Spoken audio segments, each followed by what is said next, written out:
Welcome to Glasgow Raiders Nation, guys. I'm Owen James. This is your Rangers news. We are out and about this morning, not at home, so wanted to make a video and to get something out there regarding obviously last night 2-0 victory over Panthinaikos in the Champions League. Wednesday morning, nice to be coming off the back of a victory.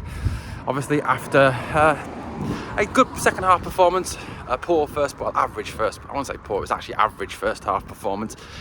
Typical Rangers, really. I think, you know, if one thing hasn't changed from last night, it is 45-minute Rangers. It does seem that we only want to play for 45 minutes. It seems we want to give the opposition the chance for 45 and then we'll start. Well, then we'll suddenly start playing you after 45 minutes. Maybe we're just that good. But we do still need to start putting together those 90-minute performances. But look, I think it was always going to happen. Look, it's the first competitive game. It's the first time for this team playing together in a competitive situation in front of a crowd. And I know there was the Brugge game, but that's still a friendly, but there's been a lot of behind closed doors games. This is the first chance to really get out there and play under pressure in a pressure cooker situation like the Champions League. So fair enough. I think, look, the result is good. 2-0 is a bit of a dangerous one, I think. You know, 1-0 is a tight one. And you go, and I think if you win 1-0, you know you go across to the away leg, and you go across with the we will defend, we'll sit back, we'll soak up the pressure, we'll try and hit the counter. You go having lost or drawn, you know you need to go and get a result, so you go out there and you play. 2-0 is a bit of a dangerous one. Do you sit back and defend? Do you still attack? What do you do? You know, it's about finding that happy balance out there in Athens, and the time's not over. It's just not over. 3-0, it'll be over. 2-0, it's still obviously in the balance, and Panthinaikos will still feel that they are in this tie to some degree. Look, the starting lineup last night I think was as expected. Obviously with the injury to Thelo Asgard, he obviously was going to be out because, let's face it, if Asgard I think had been fit, he probably starts last night. Who in place of, I'm not really sure, to be honest with you, who he would start in place of. But yeah, he would start, I think, possibly in place of Curtis, maybe, which I'm glad in a way that Thelo Asgard didn't play last night, because I thought Finley Curtis was excellent last night. Jack Butland, for me, was absolutely outstanding. I think there'll be a lot of people, a lot of Rangers fans eating a lot of humble pie this morning and throughout the day, and last night over Jack Butland's performance. 4 absolutely fantastic saves, a couple of just absolutely brilliant worldies from him last night. There's the one where I think the ball goes into the box. Panthinaikos players got the whole goal to go out. Butler manages to spread himself and get his big paw to the ball and push it away. Great save from Super Jack. Thought he was great last night. Absolutely fantastic. 9 out of 10 for me last night. Brilliant. Back to his best, hopefully. Hopefully that's what we'll see this season. I think that kills stone dead the need for a new goalkeeper, and kills stone dead the Liam Kelly should start debate. Liam Kelly, obviously a very good backup. That's all Liam Kelly is.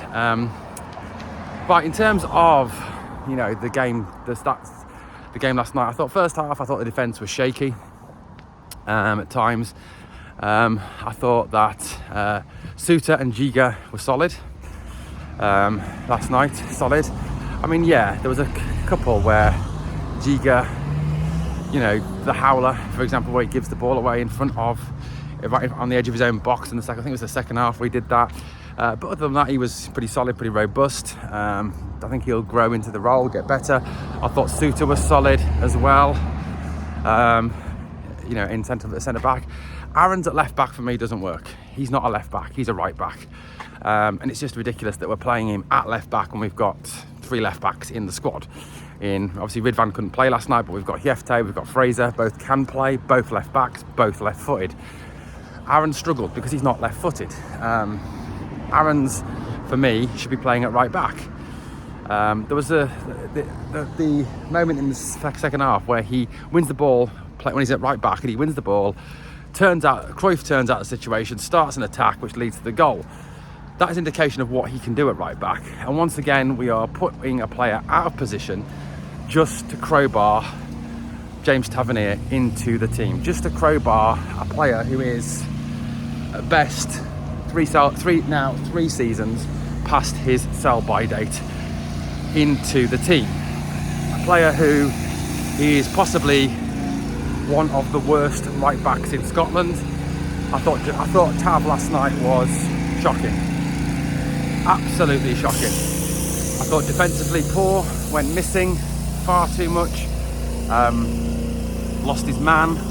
Just looked really bad and out of position. And please don't come at me with the argument, play him at centre-back, because he ain't better than Suter, and he ain't better than Giga, and he ain't better than Fernandez. So for me, Tav's got to be on the bench and a substitute, an impact sub. Bring him on to, second half to play as a right winger, as a right midfielder. But certainly don't start the guy. He's finished, he's done. I just thought he was awful last night, genuinely awful. But the Tav fanboys will come on here and defend him. I've read some stuff on social media saying that he was the difference last night and all this. I mean, genuinely, these people must be drunk or high or just fucking mentally stupid or mentally ill. But there we go. I mean, I think all the Tav fanboys are all mentally ill. I thought Rothwell was outstanding. Really good player.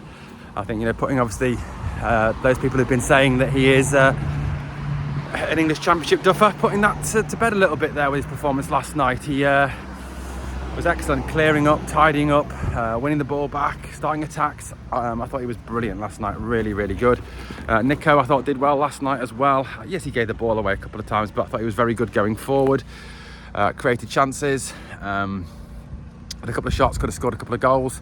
Did well. Dio was solid, not outstanding, not terrible, just solid. Finley Curtis, brilliant last night, absolutely superb. Just what we need. A guy who picks the ball up, runs with that ball. He's not afraid to have a go.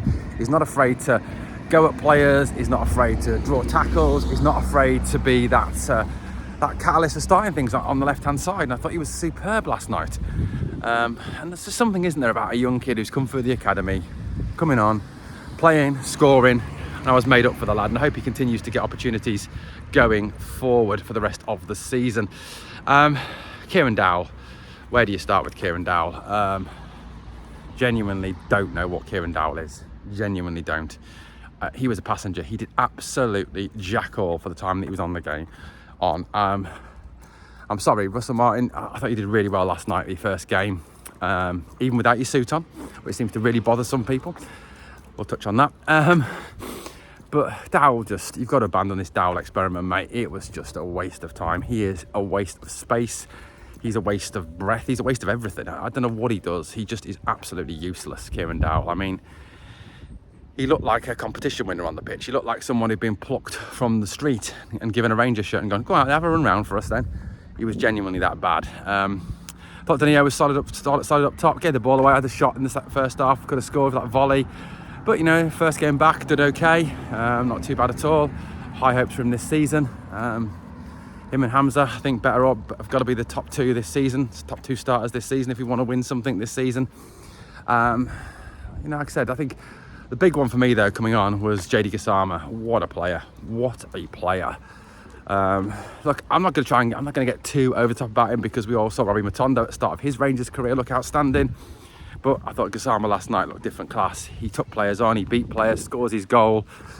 He looks a player, and it's no wonder Sheffield Wednesday fans are pissed off about the £2.5 million fee that was paid for him by Rangers. He is quality player. Great goal from Gassama last night, brilliant. Other players that came on, obviously Dessers unfortunately came on, Bayrami came on, didn't really do much for the time that he was on because he was hardly on at all. Hamza, solid enough when he came on as well. But overall, it's a good result to start off with. A good first competitive game, a win. Really positive from that aspect.